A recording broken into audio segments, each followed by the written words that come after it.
Nous, on en était resté à la définition, donc, beurette, symbole d'intégration réussie et républicaine. Dans notre enquête, on a découvert qu'aujourd'hui, beurette, ça veut plus du tout dire ça, mais ça veut dire jeune fille vulgaire, très maquillée, presque prostituée, et que dans les cours d'école, beurette à chicha était devenue une insulte qu'on peut adresser à n'importe quelle petite fille, qui est pas forcément d'ailleurs une rebeu. Le Book Club avec Philippe Robichon sur Beurre FM. Le Book Club de Beurre FM, c'est l'émission qui parle des livres avec ceux qui les écrivent à ceux qui les lisent. Bon dimanche à tous. Mon invité, c'est Salima Tenfish aujourd'hui. Bonjour Salima. Bonjour Philippe. Vous enseignez le cinéma. C'est ça. À la Sorbonne. Et vous publiez Beurette, un fantasme français aux éditions du Seuil. Qu'est-ce que vous vouliez montrer dans ce livre ? Beaucoup de choses. Peut-être d'abord pour commencer, je peux dire que notre point de départ, c'était le fait que toutes les deux, alors qu'on est des amies d'enfance, on s'est rendu compte un jour qu'en discutant, qu'on avait toutes les deux refoulé notre culture algérienne, puisqu'on est toutes les deux d'origine algérienne. Et c'est ça qui nous a donné envie de démarrer cette enquête, c'est-à-dire d'aller auprès d'autres femmes comme nous, qui sont françaises d'origine maghrébine et qui, elles aussi, peut-être, avaient une difficulté avec cette double culture. D'accord, mais vous n'en parliez pas du tout ? Non, c'est ça qui est dingue. Alors qu'on est toutes les deux kabyles, on est toutes les deux bilingues, berbérophones, et je crois que... Vous parlez toutes les deux kabyles, hein ? Ouais, on parle toutes les deux kabyles, et pourtant, on n'a jamais parlé ensemble de nos origines, de notre culture, à part à de très rares exceptions. Et ces exceptions, c'est toujours pour se moquer de la culture de nos parents. Vous avez gardé le silence sur cette double appartenance, dites-vous, mais c'était quoi, de façon tacite ? Ça se passait comment ? Mais alors pour chacune, ça a pu être un peu différent. Donc moi qui viens d'une famille assez nombreuse, avec mes frères et sœurs, par contre, on parlait de cette double culture.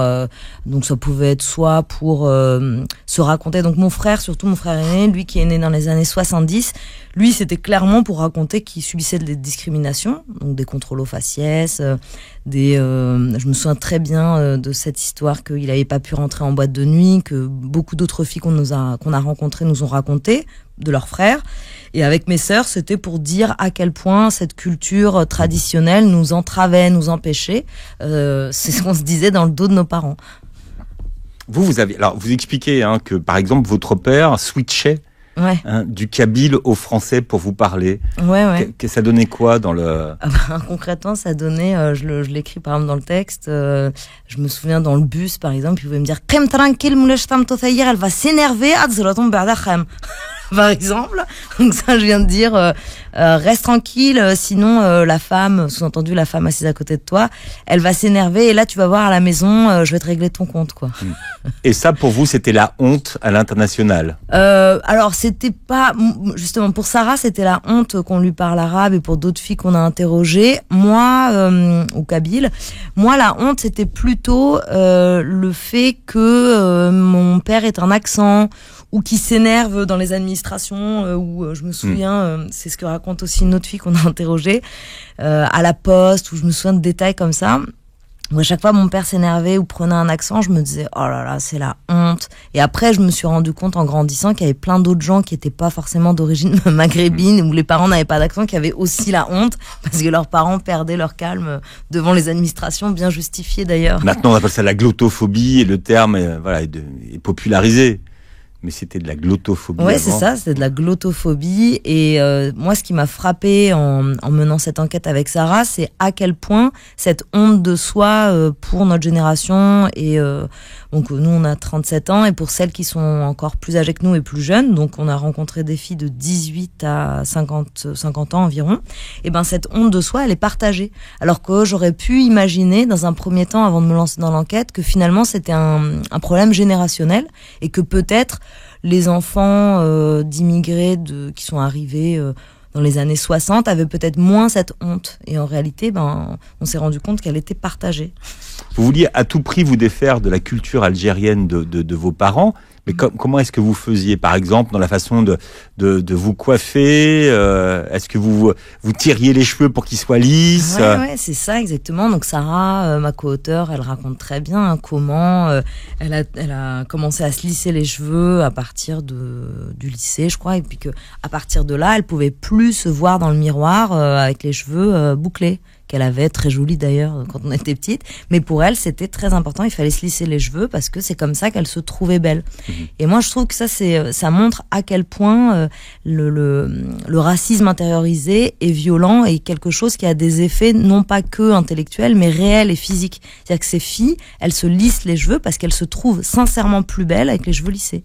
Et quand on leur dit mais regarde, tes cheveux sont hyper beaux, ils ont des très belles boucles, il y a des filles qui payent des millions pour avoir les cheveux bouclés comme toi, et ben elles répondent que non, pour elles c'est insupportable de se voir les cheveux au naturel. D'ailleurs, c'est très marrant de voir comment les gens qui ont les cheveux raides veulent les cheveux bouclés, ceux qui ont les cheveux frisés veulent les cheveux raides. Ouais, ça, c'est un truc de folie. Ça, c'est l'attraction de la différence, peut-être, mais Sarah, qui aujourd'hui est tout à fait consciente de ça, c'est-à-dire que c'est c'est l'intériorisation d'un racisme envers les personnes typées aux cheveux bouclés, puis c'est comme ça qu'on se représente les Maghrébins, alors que par ailleurs, si on connaît bien ces peuples, en fait, il y a plein de gens qui ont les cheveux raides. Dans ma famille, il y a moitié des filles qui ont les cheveux raides et l'autre moitié bouclés, mais le typage raciste fait que... Vous êtes bouclé, comme on fait de la radio, ça se voit pas forcément. Moi, je suis bouclé. Tendance bouclée. Je suis tendance affirmation de la boucle. Mais j'ai mes deux sœurs aînées qui ont les cheveux raides, et on sait bien que c'est le typage raciste qui fait qu'on représente les Maghrébins que comme moi, c'est-à-dire avec le teint mat, les yeux bruns et les cheveux bruns et bouclés. Est-ce qu'avec du recul, cette différence et le fait de vouloir ressembler à une Parisienne, ça vous a aidé dans votre carrière, dans vos carrières respectives, ou ça n'a servi à rien? Moi, en tout cas, pour mon compte, je dirais que finalement, c'est pas que ça a servi à rien, c'est même que ça m'a empêché d'aller plus rapidement vers là où je me trouve. C'est-à-dire que moi, donc j'ai fait d'abord une hypocagne, une cagne en lettres modernes, et ensuite j'ai fait Sciences Po à Lille. Et à chaque fois, pendant mes études, je m'empêchais de traiter des sujets de la littérature ou ensuite en sciences politiques, de sujets qui concernaient l'Algérie, les Kabyles ou le Maghreb ou la Méditerranée ou quoi que ce soit qui puisse avoir à faire. Ni d'attirance, ni de goût. Ah non, mais c'est même pire que ça. C'est-à-dire que je faisais un rejet. C'est-à-dire que je disais non, mais moi c'est pas mes sujets. Je vois pas pourquoi je devrais traiter ça. Moi je suis née à Paris dans le 14e. Dans ce cas, j'ai qu'à faire un sujet sur la Seine. Je vois pas pourquoi je devrais faire un sujet là-dessus. Donc, c'était très violent quoi dans ma tête. Et au fur et à mesure de mes expériences professionnelles, j'ai changé pas mal de fois de boulot. Et puis je me suis retrouvée après avoir été consultante dans ce que j'appellerais un bullshit job, dans un cabinet de conseil lambda. Je me suis retrouvée à Nanterre, au cabinet du maire de Nanterre, et c'est là que, avec les élus issus de l'immigration maghrébine, qui étaient très très très militants, certains avaient fait la marche des beurs, avaient accueilli la marche des beurs, plusieurs avaient connu les bidonvilles de Nanterre, et c'était des élus très affirmatifs dans leur identité, en tout cas différents dans le multiculturalisme, et à la fois très apaisés avec cette identité, qui m'ont fait ouvrir les yeux, moi je dirais. En fait, c'est là que j'ai commencé à me dire, mais en fait, toi, Salima, toi, t'as un problème avec ça. C'est-à-dire que c'est pas que tu te désintéresses de ces sujets, de cette littérature, c'est que toi, t'as pas accepté le fait que t'étais une femme d'origine maghrébine et que donc en France, on t'appellerait une arabe, même si je suis kabyle, mais en France, on dit les arabes. Et ça m'a frappé. Puis il y a eu un bouquin aussi un jour, j'écoutais là comme alors c'était pas ton émission Philippe, mais ça aurait pu être celle-là. C'était un bouquin qui s'appelle Saint-Denis bout du monde, où le personnage principal se rend compte à 35 ans qu'elle est arabe. C'est-à-dire, elle se regarde dans le miroir et elle se dit mais en fait je suis arabe. Les arabes c'est moi. Et là, tout d'un coup, ça débloque quelque chose dans son parcours. Et moi, ça a été exactement comme ça. Donc, ça a commencé comme ça. Puis ensuite, je me suis dit, mais en fait, t'es complètement taré. Pourquoi tu rejettes tout ça? Enfin, surtout, il n'y a pas de honte à avoir. Et au contraire, c'est plutôt une richesse. Donc, j'ai commencé à me rendre compte de ça, que j'avais intériorisé un discours républicain assimilationniste, c'est-à-dire d'effacement de la différence, d'effacement de la culture d'ailleurs, et en particulier de la culture dite arabe, c'est-à-dire de la culture maghrébine en France. C'est-à-dire que, par exemple, Kateb Yassine, vous lisiez pas, Matou Bounès, j'avais jamais lu pas. Nedjma. Alors, voilà. Matou Bounès, il y a quand même une exception, c'est que mes parents sont très kabyle-kabyle. Bon, donc, Matou avait le droit de citer à la maison. Il avait le droit, ouais, il était là. Et Slimane Hazem, il était là. Ah oui, il y avait quand même la base. Ouais, parce que je pense que je peux le dire ici à Beurre FM, on comprendra cette identité kabyle qui est une identité politique aussi. C'est-à-dire que c'est pas que une question purement ethnique. C'est une revendication politique. Et tout ce qui était du champ politique, par contre, ça, moi, ça me posait pas problème, parce que j'avais été un peu militante d'extrême gauche. Donc, j'avais accepté cette identité, mais en tant qu'elle était politique, en tant qu'elle contestait le pouvoir algérien, mais pas ethnique. C'est-à-dire ça me posait problème. Et d'ailleurs, je me souviens que je disais, je suis kabyle quand on me demandait. Et ça, par contre, c'était un lieu de fierté. Mais à la fois, quand j'ai commencé à me rendre compte que dire je suis kabyle, c'était ne pas dire je suis arabe, j'ai commencé à me dire mais ça va pas, parce que si je dis ça, on va croire que c'est parce que j'ai honte de dire que je suis arabe et que c'est pour ça que je dis que je suis kabyle. Donc je me suis mise à rien dire du tout. Il y a une question d'ailleurs que toutes les deux vous n'aimez pas, c'est et toi tu viens d'où ? Et je crois que tout le monde est confronté à cette question d'ailleurs. D'où qu'ils viennent ? Ouais.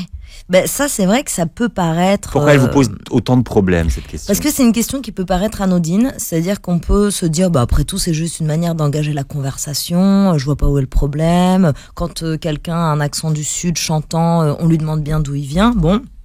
Mais sauf que ça marche pas comme ça, parce que lorsqu'on demande par exemple à moi, quand on me demande d'où tu viens aujourd'hui, je suis apaisée, j'ai fait tout ce travail dont je parle et je suis très heureuse de dire mes parents sont algériens, mes parents sont kabyles, et de parler de cette culture parce que je l'ai accepté, parce que maintenant j'en suis plutôt contente et je trouve que c'est une richesse.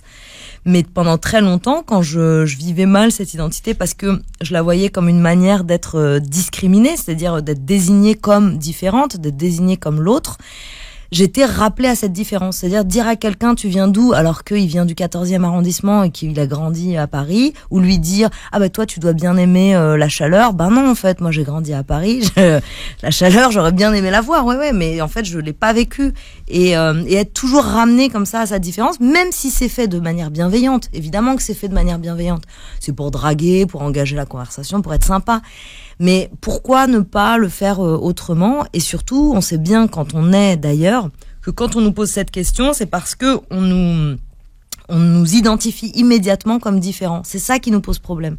Non pas que la question soit agressive, non pas que la question soit malveillante, on sait bien, mais c'est qu'elle nous pointe, elle nous désigne comme autres. Alors que quand on se rencontre à l'étranger, tu viens d'où ? Je viens de France. Ouais. Et là, ça pose pas du tout de problème. En fait, on cherche pas à savoir, on va pas plus loin. Ouais, complètement, c'est ça. Et là, pour le coup, quand on est à l'étranger et qu'on nous demande tu viens d'où, on sait que quand on va répondre tu viens de France, on va pas nous dire ah bon, mais pourtant t'as une tête de ceci, cela. T'es française comme moi en fait. Ouais, exactement. On va pouvoir se parler. Ouais, exactement. Je disais que c'était une enquête. Alors c'est pas une enquête scientifique, mais vous avez lancé un appel à témoignages ouvert à des femmes d'origine maghrébine, âgées de 18 à 50 ans.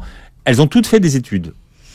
Oui, des études supérieures, presque toutes, puisque certaines étaient encore étudiantes quand on les a rencontrées, et deux avaient des métiers qui ne nécessitaient pas de faire des études supérieures. Donc il y a Jeannette Bougrab, il y a Lisa Boutelja qui a inventé le concept de beurrétocratie, dont on parlera tout à l'heure, un univers dans lequel les femmes maghrébines sont libres et indépendantes, et qui mènent un combat justement autour de la déconstruction de cette image de la beurrette. Zaya Ziwani également, qui est chef d'orchestre. Oui, donc il y a beaucoup de femmes que vous avez rencontrées. Est-ce qu'elles ont toutes accepté, les femmes que vous avez sollicitées ? Non, enfin celles qui sont dans les oui, bien sûr. Mais oui, on a interrogé, en tout cas, on a demandé à d'autres femmes. On a demandé par exemple bien sûr à Rachida Dati, on aurait été très heureuse d'avoir son témoignage, qui finalement n'a pas pu. On a demandé... Elle n'a pas pu pour des questions d'agenda ? Oui, c'est ça. D'accord. Okay, on a demandé aussi à Samia Ghasmi à Marseille, qui finalement n'a pas pu. Pareil pour des questions d'agenda. Najat Vallaud-Belkacem également, qui a donné quelques réponses, mais qui s'est pas prêtée non plus au jeu. Et donc on saura jamais si c'est parce que elles ne souhaitaient pas associer leur image à un travail sur les beurettes, ou si elles avaient réellement pas le temps. En tout cas, elles ont bien accueilli notre démarche, les trois femmes que je viens de citer, mais on n'a pas eu la chance de pouvoir les interroger.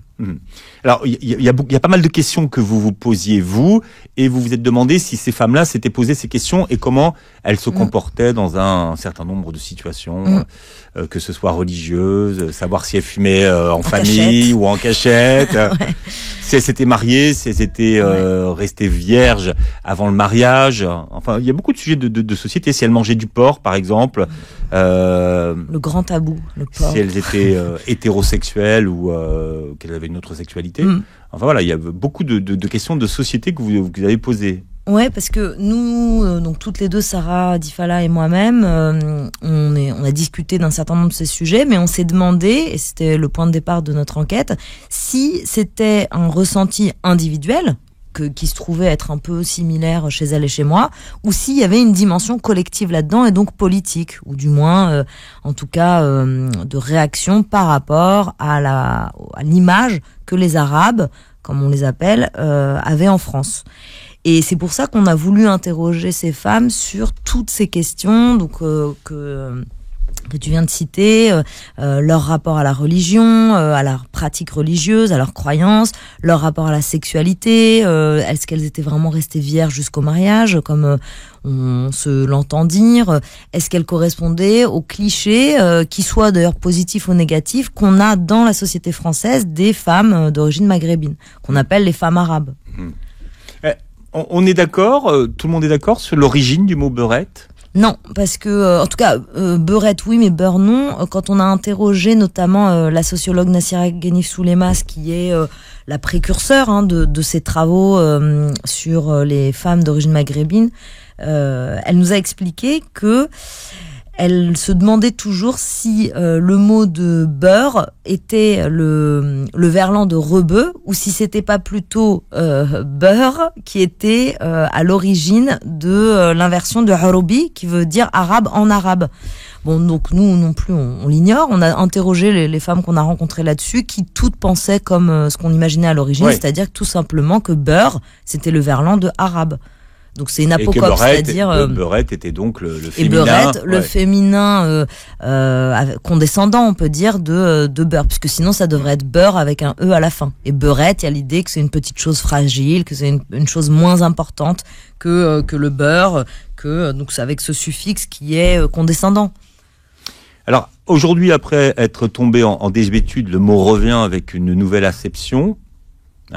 Comment est-ce que on est passé de la beurette, symbole républicain d'intégration réussie, à la figure de la michetonneuse? Ouais. Alors ça, c'était un des points de découverte de notre enquête, puisque nous, on en était resté à la définition, donc beurette, symbole, effectivement, comme tu l'as très bien dit, de réussite, d'intégration réussie républicaine.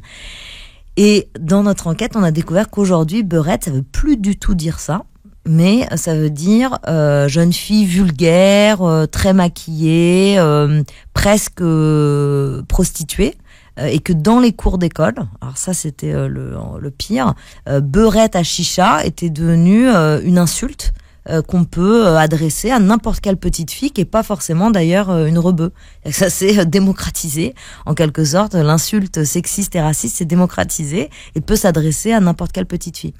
Bon, alors moi je dis ça en rigolant, bien sûr c'est terrible puisque nous on pensait en démarrant cette enquête, donc on a 37 ans toutes les deux, on pensait que beurette c'était simplement désuet et que ça avait disparu et c'est pour ça qu'on n'entendait plus parler de ce mot, puisque effectivement quand on était beaucoup plus jeune, quand on avait 15 ans, il y a 20 ans, on entendait beurette, on nous le disait pas trop mais on l'entendait, on savait que beurette ça voulait dire fille d'origine maghrébine et que c'était surtout utilisé par ceux qui n'étaient pas maghrébins, ceux qui n'étaient pas d'origine maghrébine. Donc c'était un mot allogène qui s'adressait à nous et donc ça pouvait nous déranger parce qu'encore une fois c'était pas un terme qu'on employait nous-mêmes pour nous désigner. Mais en faisant l'enquête, on a appris que non seulement c'était devenu une insulte, mais que c'était devenu une insulte parce que beurette était la première recherche sur les sites pornographiques. C'est une catégorie porno. Et qui fonctionne très très bien. Donc oui. Non, c'est ça qu'il faut c'est ça. Qu'il faut comprendre. C'est la première recherche. C'est celle qui a le plus de succès. Ouais, c'est ça. Exactement. Ouais.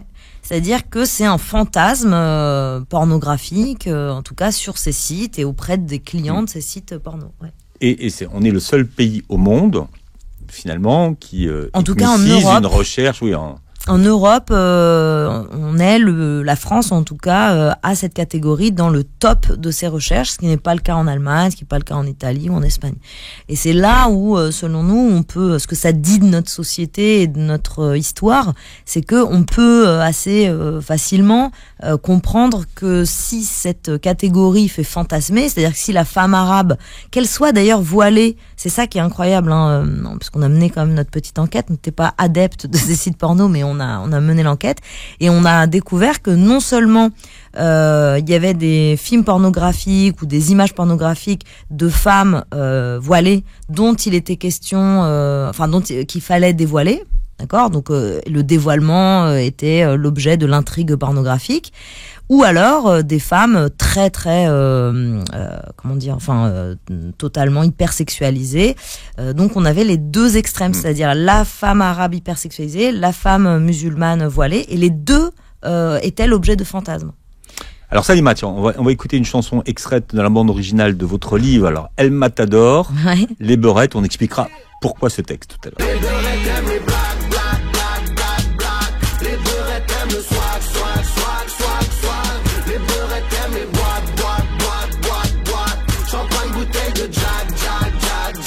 Alors Salima, explication de texte. Déjà merci de l'avoir repassé, parce que là on se rend bien compte de ce qu'on était en train de dire, c'est-à-dire que là on est dans le cliché, le stéréotype. On est dans tous les clichés de la femme arabe hypersexualisée. Donc c'est un des points de l'éventail que je décrivais tout à l'heure. À un de ces points cardinaux, il y a la femme hypersexualisée et à l'autre, la femme musulmane voilée. Là, je trouve ce qui est frappant dans la chanson de El Matador, c'est que il accumule donc tous les clichés de la beurette à chicha, donc il le nomme d'ailleurs, hypersexualisée, qui a qui est très vulgaire, qui est maquillée, qui a du fond de teint, qui fait des UV et qui est orange, oui. Qui est orange parce qu'elle se met du fond de teint, de l'autobronzant. Et moi, ce que je trouve malgré tout intéressant, c'est que dans une des paroles de la chanson, il dit qu'elle devrait assumer. Et que si on l'attaque, elle dit seul Dieu peut me juger.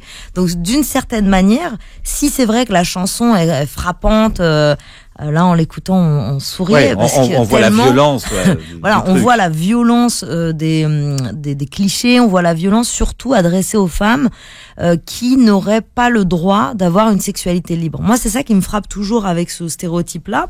Bon, comme là on a la radio, on me voit pas, je suis pas du genre hypersexualisé, mais malgré tout, en tant que féministe, je défends l'idée que les femmes qui le souhaitent puissent s'habiller comme elles veulent, et donc si elles ont envie d'être hyper sexualisées ou hyper vulgaires ou hyper maquillées, qu'elles le fassent. Et ce dont on se rend compte quand on entend ce genre de chansons qui rend bien compte des représentations des beurettes, donc des filles d'origine maghrébine qui montrent leur corps, qui s'habillent de manière très moulante, qui se maquillent, qui ont une sexualité libre et qui l'affichent puisqu'elles elle déambule, j'allais dire. Enfin voilà, elle se montre comme ça au bras. Alors là, ce qui pose problème aussi, c'est qu'elles sortent avec des hommes noirs, et donc ça aussi, on voit encore du racisme dans le racisme, on pourrait dire, puisqu'on les appelle les beurettes à Kuhl, c'est-à-dire les beurettes à noir. On voit bien là que on aurait l'impression que les filles rebeux n'ont pas le droit d'être libres de leur corps. Et comment est-ce que vous expliquez cette ruée sur la beurette dans l'imaginaire pornographique contemporain ? Alors, comment on en arrive là finalement ? Quelle explication vous en donnez ? À partir de nos lectures, ce qu'on a pu comprendre, c'est que donc là, par exemple, je peux vous renvoyer aux travaux d'Abdelkader Ben Ali sur le cinéma colonial, la représentation entre autres. Il a travaillé sur l'ensemble du cinéma colonial au Maghreb, mais pour répondre à votre question, il faudrait voir les chapitres sur les femmes, la façon dont on représente les femmes indigènes.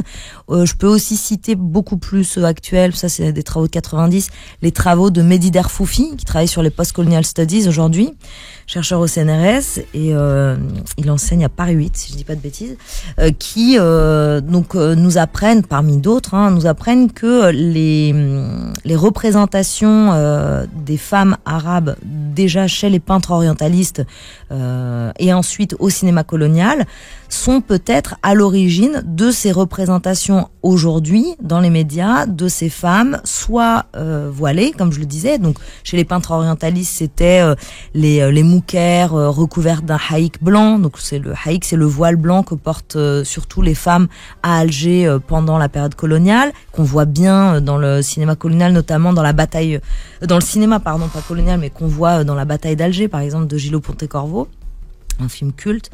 On peut voir donc soit cette femme voilée qui est mystérieuse, qui est inaccessible à l'Européen, aux colons, ou de l'autre côté des femmes lascives. Donc là, c'est la représentation qu'on va trouver par exemple chez Ingres, des femmes nues, lascives dans les bains morts, donc dans le hammam ou des harems, et qui va ensuite aussi se lire à travers la danseuse dans le cinéma colonial, et qui vont se retrouver aujourd'hui dans les représentations de la beurette. Alors, il y a le stéréotype de la beurette, mais ce stéréotype côtoie un autre stéréotype, celui de la femme voilée, et puis il y en a un autre, c'est la racaille. Ouais. Donc ouais, c'est vrai que d'ailleurs, là, je suis en train de me dire, on l'a pas trop traité. La racaille, pas trop, non. On l'a pas trop traité parce que finalement, c'est une figure qui revient à celle du beurre devenu le racaille qui terrorise les gens de la cité, qui est le voleur de scooter, qui fait du rodéo. Donc finalement, ça s'apparente, la beurette racaille, elle s'apparenterait au garçon, pas forcément violent, mais en tout cas qui traîne, qui est en bas de la cité et qui s'habille en survêtement, qui roule des mécaniques. Vous avez un souvenir, vous, d'avoir été traité de beurette ? Non, justement, c'est ce que je disais tout à l'heure. Nous-mêmes, avec Sarah également, on nous a jamais dit beurette ou sale beurette. On n'a jamais été victime de racisme directement. On a plutôt entendu des gens dire de nous qu'on était des beurettes, mais plutôt avec bienveillance. Par exemple, les parents de nos amis qui n'étaient pas maghrébins, qui disaient ah oui, par exemple, Sarah ou Salima, c'est une beurette. Sous-entendu, c'est une jeune fille sympathique d'origine maghrébine. Mais on nous a jamais adressé à nous cette insulte, ce qui est devenu une insulte. En revanche, on a vécu, c'est ce qu'on raconte dans le livre, et les filles qu'on a interrogées aussi, la plupart, certaines ont vécu des situations de racisme direct ou de discrimination, mais la plupart ont vécu des choses plus indirectes. Et moins franches. Que ça, ouais. Des sous-entendus, des manières de nous faire sentir différents, de nous mettre mal à l'aise. Mmh. Alors, il y a les questions de la sexualité sur lesquelles vous avez interrogé les femmes qui ont répondu à votre enquête. Déjà, est-ce que la sexualité, c'est un sujet tabou ? Ah oui, ça au moins c'est un point commun chez toutes les femmes qu'on a interrogées, quelle que soit leur expérience individuelle, singulière, et quelle que soit leur apparence, c'est-à-dire qu'elles soient très affirmées dans leur sexualité ou non, elles nous racontent toutes, et Sarah et moi on le partage, leur première fois comme un moment, alors j'imagine que toutes les femmes pourraient en dire autant, mais comme un moment qui est associé quand même à un franchissement d'un interdit lorsqu'il est réalisé hors mariage. Mmh. Et chez des femmes qui pourtant n'ont pas du tout été élevées dans une radicalité religieuse. Ou qui sont d'ailleurs il y en a certaines qui sont pratiquantes, d'autres croyantes non pratiquantes, ou d'autres athées, mais chez toutes les femmes qu'on a interrogées, ça revient, c'est-à-dire le fait que la première fois, c'est un moment qui est à la fois fascinant mais terrifiant, parce que on a l'idée que on va quand même malgré tout franchir un interdit, et que si ça se passe mal, on pourra s'en vouloir qu'à nous-mêmes, quelque chose comme ça. Vous avez été élevé et vous avez grandi avec des mythes entourant la virginité. Oui, le mythe que alors que ça devait faire mal pour certaines, d'autres que on saignait forcément lorsque notre hymen se déchirait, d'autres que la virginité était une chose sacrée, donc qu'il fallait absolument en prendre soin et donc ne pas offrir son corps à n'importe qui. Donc ce qui nous a frappé en tout cas à travers cette enquête, c'est de voir que même chez des femmes, comme je disais, qui n'ont pas du tout été élevées dans la religion, ce mythe reste présent. Vous les avez interrogés également sur l'idée du couple mixte. Finalement, pourquoi les parents maghrébins ont cette opposition? Qu'est-ce qu'on peut lui donner comme explication? Bon, d'abord, je dirais que parmi les femmes qu'on a interrogées, on a bien vu que c'était plutôt 50-50. C'est-à-dire qu'il y a des parents maghrébins qui n'ont aucune opposition, n'ont manifesté aucune opposition au fait que leur fille ne se marie pas avec un maghrébin, un autre maghrébin.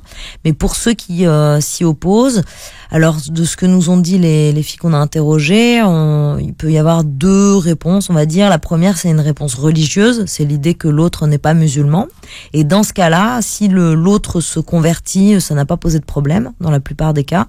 Et la deuxième réponse, c'est la dilution de la culture, on peut dire. C'est-à-dire le risque de perdre sa culture, de perdre sa langue et d'être transmettre, finalement. Ouais, c'est ça, et de disparaître, et quelque chose de cet ordre-là, que ce soit d'ailleurs formulé ou non.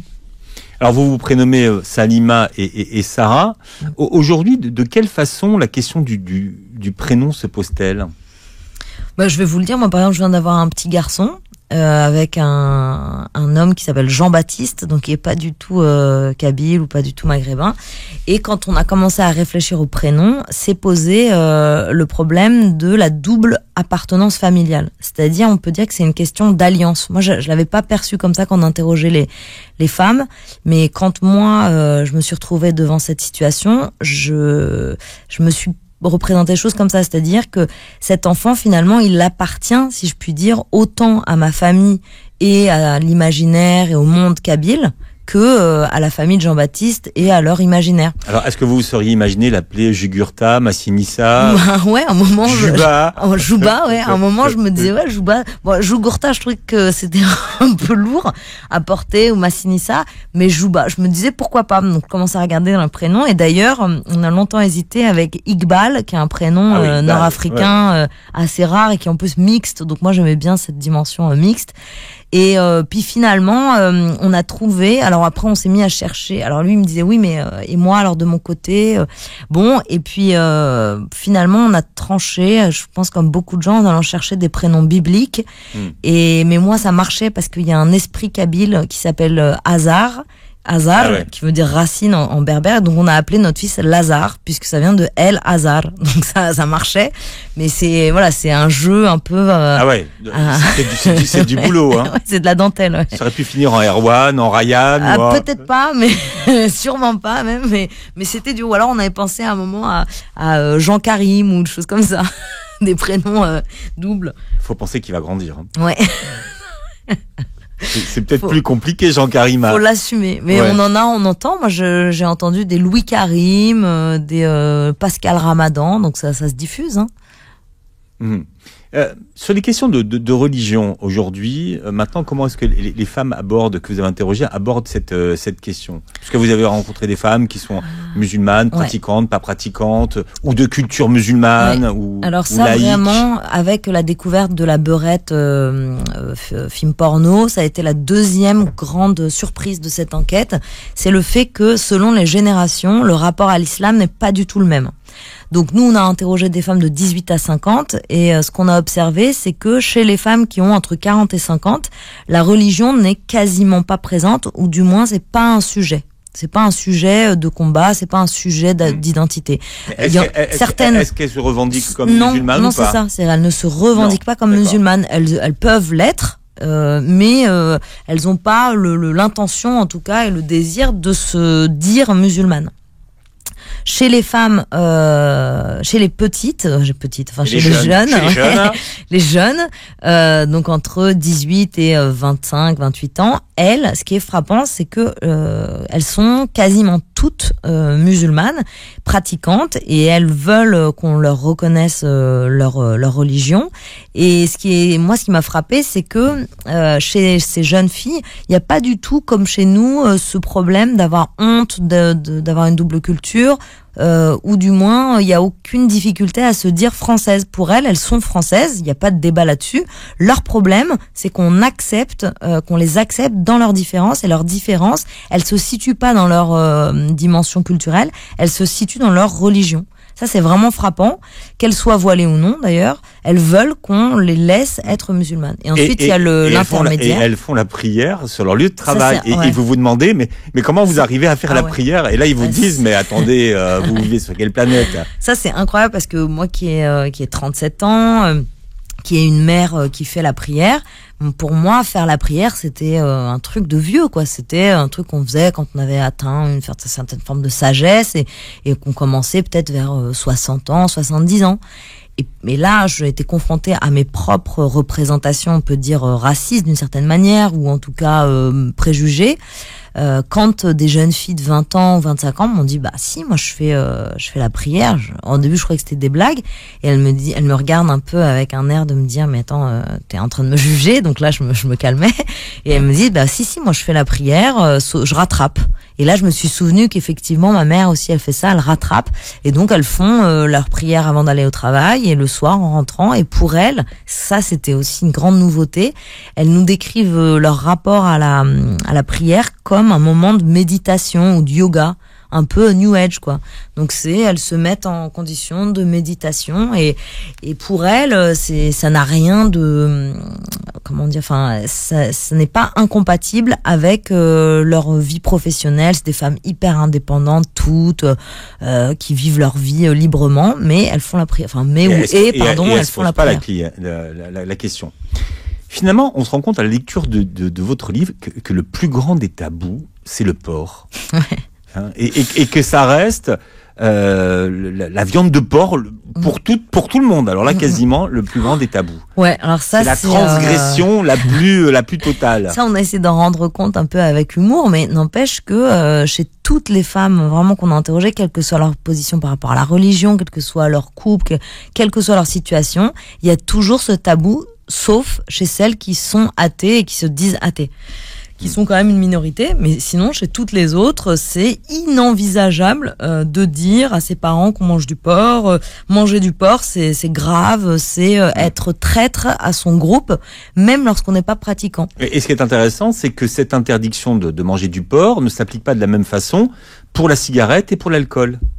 C'est interdit, vous voulez dire? Oui, oui, c'est ça. C'est-à-dire que parmi tous les interdits, donc cigarettes, enfin alimentaires, cigarettes, porc, cigarettes, porc et alcool, on se rend compte que le pire pour les femmes, c'est le porc, et pour les hommes aussi d'ailleurs. Tandis que pour la cigarette, c'est mal vu, comme j'imagine dans beaucoup de milieux un peu traditionnels, c'est mal vu pour une femme de fumer, parce que ça fait libre en fait, justement. Ce qu'on reproche aux femmes qui fument, c'est d'être libres, et donc peut-être si elle fume, ça veut dire que en fait elle a une liberté sexuelle. Ouh là là, il faudrait surtout pas. Gardons son utérus pour reproduire le groupe. Donc c'est l'interdit de la cigarette, c'est plutôt mal vu, mais c'est pas si grave que le porc. Et l'alcool, ça dépend un peu des milieux. On peut, de temps en temps. Alors, il y en a certaines qui me disent, moi, je suis très pratiquante, mais de temps en temps, je bois quand même une coupe de champagne. Alors, je m'étais dit, le champagne, ça fait luxe, donc c'est toléré. Mais le porc, non, le porc, ça, il faut être athée pour manger du porc. Alors, vous proposez une expression pour remplacer le mot beurette, c'est le mot rebeu. Ouais. Pourquoi rebeu? Finalement, c'est la synthèse. C'est acceptable. Alors, c'est pas forcément une parfaite solution, puisque ça fait encore une nouvelle catégorie, mais on s'est rendu compte que nous-mêmes on disait rebeu, que autour de nous tout le monde dit rebeu dans le langage familier. C'est pas entré au dictionnaire, donc c'est pas une catégorie qui existe officiellement encore pour le moment, mais finalement on se dit que c'est pas mal parce que rebeu justement c'est pas genré. À l'oreille, on sait pas s'il y a un E ou pas à la fin. Ça fait très français, de dire rebeu, comme ça, c'est des sonorités très françaises. Et à la fois, ça vient de arabi, qui veut dire arabe en arabe. Donc c'est peut-être pas mal. Beurette, un fantasme français. Je rappelle que c'est le titre du livre que vous venez de publier. Vous le montrez à la caméra, comme ça. Il y a une caméra. Ouais, il y a une caméra. Oui, vous êtes vous êtes filmé depuis tout à l'heure. Comme ça, c'est bien, vous le savez maintenant. Donc, ça sera naturel. Vous réécoutez l'émission en podcast sur beurrefm.net. Et puis, d'ailleurs, vous pourrez voir la captation de cette émission sur la chaîne YouTube. Merci d'avoir été avec nous, Salima. Merci beaucoup. Je vous souhaite de passer un très bon dimanche.